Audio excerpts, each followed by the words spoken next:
আজকে ভিডিওতে রায়মাটির প্রশ্নমিত্রা 2025 সালের পঞ্চম শ্রেণীর বাংলা বিষয়ে দ্বিতীয় পরীক্ষায় মূল্যায়নের যে 2 নম্বর প্রশ্নপত্রটি রয়েছে অর্থাৎ ইতাহার হাই স্কুল এইচএস এই বিদ্যালয়ের সমস্ত প্রশ্নের উত্তরগুলি করব। তার আগে তোমরা কেউ যদি আমার চ্যানেলে নতুন হয়ে থাকো তাহলে চ্যানেলটি অবশ্যই সাবস্ক্রাইব করে নেবে। প্রথমে একে আছে সঠিক উত্তরটি নির্বাচন করো। একের এক আছে ধনাই চাক দেখতে পায়, এটা বে গড়ান গাছে। এরপরে একের দুই আছে আখের আগার অংশ হলো, এটা বে নোনতা। এরপরে একের তিন গাছটি ভূতের নাচ জুড়তো, এটা বে সন্ধেবেলা।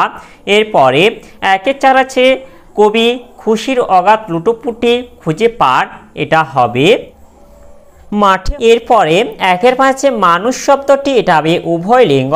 এরপরে একের ছয় পর্বত শব্দটি, এটা হবে ক্লিবলিঙ্গের উদাহরণ। এরপরে দুই দিকে আছে অতি সংক্ষেপে নিচের প্রশ্নগুলির উত্তর দাও। দুই দিকের এক আছে ছোট্ট ফণিমনসা গাছের মনে শান্তি ছিল না কেন, এর উত্তরটি হলো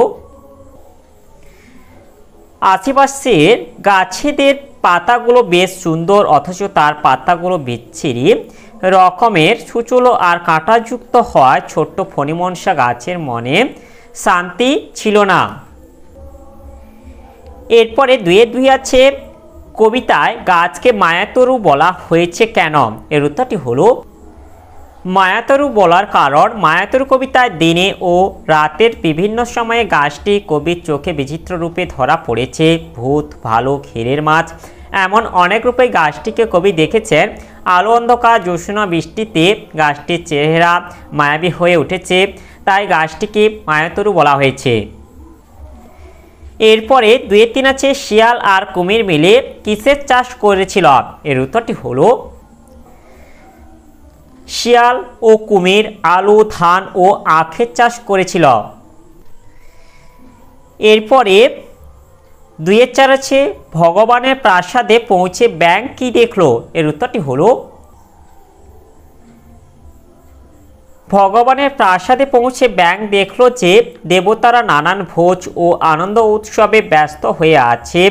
দেবতাদের স্ত্রী ও মন্ত্রীরা মহানন্দে দিন কাটাচ্ছে। এরপরে দুইয়ের পাঁচে পালিয়ে গেল অনেক দূরে, কে পালিয়ে গেল, পালিয়ে সে কোথায় গেল, এর উত্তরটি হলো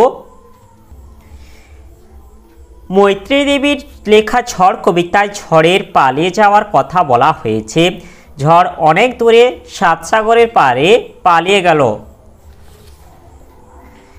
এরপরে দুইয়ের ছয় আছে টিকা লেখো যে কোনো একটি।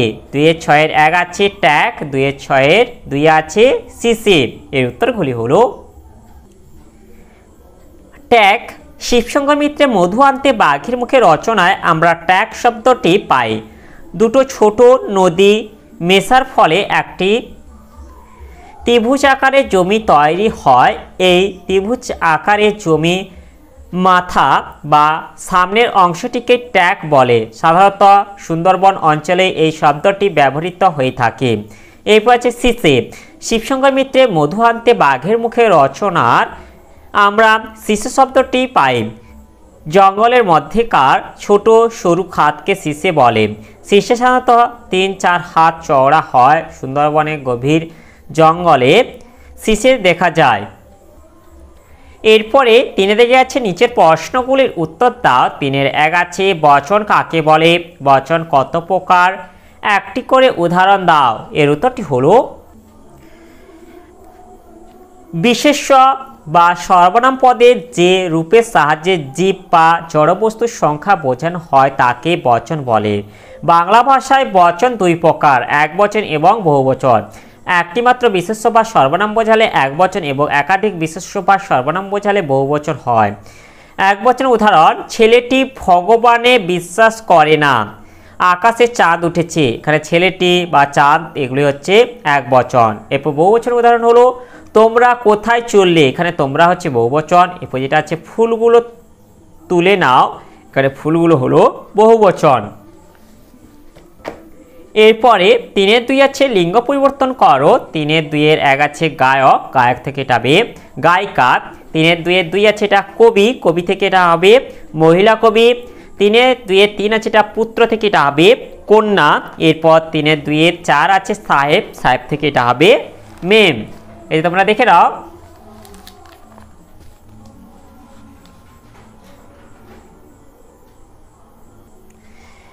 এরপরে চারিদিকে আছে তোমার জন্মদিনে বন্ধুকে আমন্ত্রণ জানিয়ে একটি পত্র লেখো।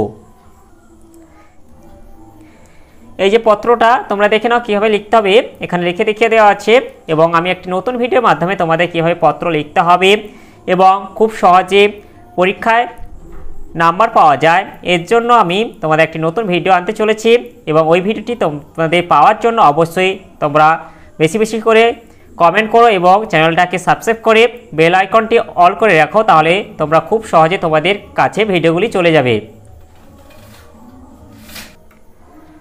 তাহলে আজকের ভিডিওতে আমরা পঞ্চম শ্রেণী বাংলা বিষয়ে যে 2 নম্বর প্রশ্নপত্রটি ছিল তার সমাধান করলাম। আর তোমরা কেউ যদি আমার চ্যানেলটা এখনও সাবস্ক্রাইব করে রাখোনি তাহলে চ্যানেলটা অবশ্যই সাবস্ক্রাইব করে নেবে এবং ভিডিওটি ভালো লাগলে ভিডিওটিকে অবশ্যই লাইক, কমেন্ট ও শেয়ার করে দেবে।